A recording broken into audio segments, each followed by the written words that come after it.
Hey, what's up there, YouTubers? It's me again, Brian, aka Gamer55551, and I am back with a review slash thought video. And for this one, I want to give my thoughts and take on Dune Part 2, which I just saw in the theaters over the weekends, this Saturday. For parents out there, if you just in case you're wondering, Dune Part 2 is rated PG-13 here in the US and all. Now, I will admit, I've heard of the Dune series every now and then. I may remember seeing bits of it of the old, I think it was the 80s movie or anything like that, but I never really got into Dune or anything like that. I did manage to get a chance to watch Dune Part 1 when it came available on IMAX. I think that was last year, because I kind of missed out on it when it came out in theaters, and I thought I enjoyed it though. I love, the world and everything that they created and everything like that.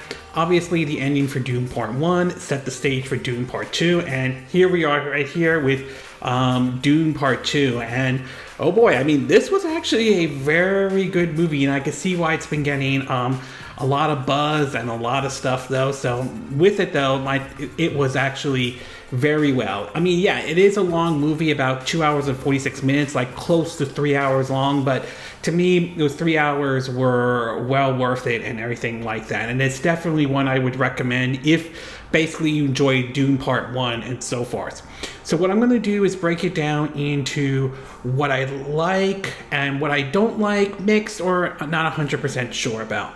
In terms of what I like though, the story and the lore to Dune Part 2 though is really good and everything like that. It's basically a continuation for what happened in Dune Part 1, but nevertheless it is, I mean, the world itself, the sand planet with all the worms and everything like that is really, really neat, and all the cast and everything like that, including I think Atreyu's son, if I'm saying the name correctly, in terms of leading what essentially is going to be a rebellion against his family being killed off by the emperor and the other families as well. So it certainly is really neat, and I just love the world and everything about it and the story though. So that's definitely one of the highlights.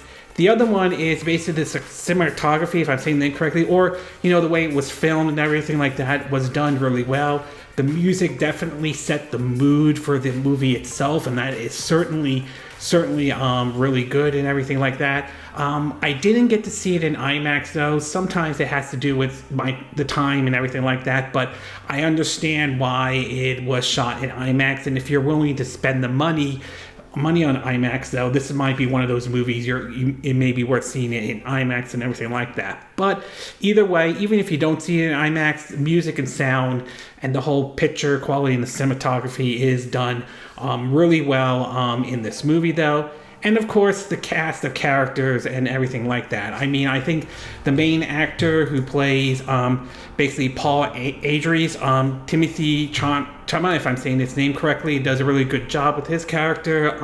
Josh Brolin does very well with his character as well. Same with David Bautista. Christopher Walken does a good job playing the Emperor, and Zeta does a good job as Chana. So basically, I felt like everybody did a good job playing their role perfectly and everything like that. And we got a little bit of each character, what they're doing and all. So they definitely had some screen time and so forth. So that certainly was really good and everything like that. So definitely wonderful cast of characters and right choice for these actors to play these roles and all. As far as what I didn't like, mixed or not sure about, the only thing I didn't really like, and this is probably given the way the movie ended, basically in here, it does look like it's basically setting the stage for Part 3 though. Now, I don't know how long we'll have to wait if a Part 3 is going to happen. I believe it probably will. Odds are this movie will probably do very well at the box office and everything. So it's going to be a while for it. Or should I say, we may have to be waiting for Part 3 for quite some time. Hopefully, we don't have to wait long, but nevertheless, we're probably going to be waiting for Part 3 for quite some time and all. As far as how the ending goes, I don't want to reveal it for those who have yet to see it, but the way I interpreted the ending was kind of like the line from what Harvey Dent in the Christopher Nolan's Batman trilogy, The Dark Knight, once said, and I think this kind of feels like an idea of what it seems to be setting up for part 3, and that is, quote, you die a hero or you live long enough to see yourself become the villain. And that's kind of the interpretation I am getting from this, though. I could be wrong on this and completely wrong, but that's sort of how my feelings for what could be, what part 3 could be setting the stage for and everything. Overall, I enjoyed Dune Part 2. I mean, it's a really good film indeed. And if you enjoyed the first one, though, I definitely think you're going to enjoy the second one. At its best, though, the story and lore is really good. I really enjoyed it, though. The music, sound, and cinematography is done really well. Again, like I said, I didn't see this in IMAX, though, but I can understand why this was shot in IMAX. And if you're willing to spend the extra money to go see it in IMAX, it probably is worth seeing it in IMAX. And, of course, the cast of characters and the actors that played the role, I thought they did a really good job. But at its worst, though, and this is kind of a minor, like I said, the way the movie ended, part 2 did, it's obviously setting the stage for part 3 and all. But in all honesty, that's not a bad thing. I am definitely looking forward to seeing when part 3, if it does happen. I believe it will, but if it does happen, that's definitely going to be very interesting to see how that one is going to play out and all. So in either case, Dune Part 2, definitely recommend it. Let's go and see it. Let's go see the movie, though.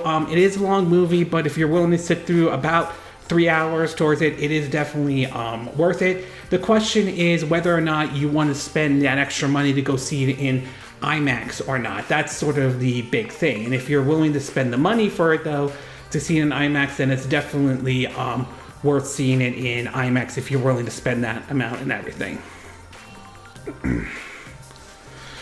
Okay, this concludes my review / thoughts on Dune Part 2. And again, these are my opinion. What are yours? What are your thoughts about Dune Part 2? Do you think the movie holds up very well and everything like that?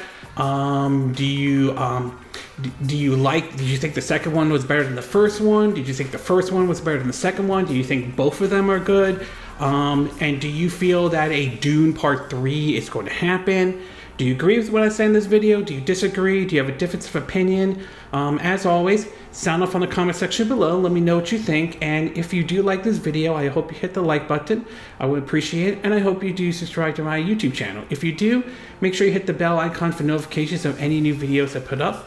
Also, feel free to share this video if you want to, and feel free to donate to my channel if you like. You could do it through PayPal me or Patreon or Steamland. Links will be in the description of this video, assuming you're watching this on YouTube. And I will see you again next time when I do another video. Hopefully that'll be soon. Until then, from Southern California, I wish you all a good day then. Bye!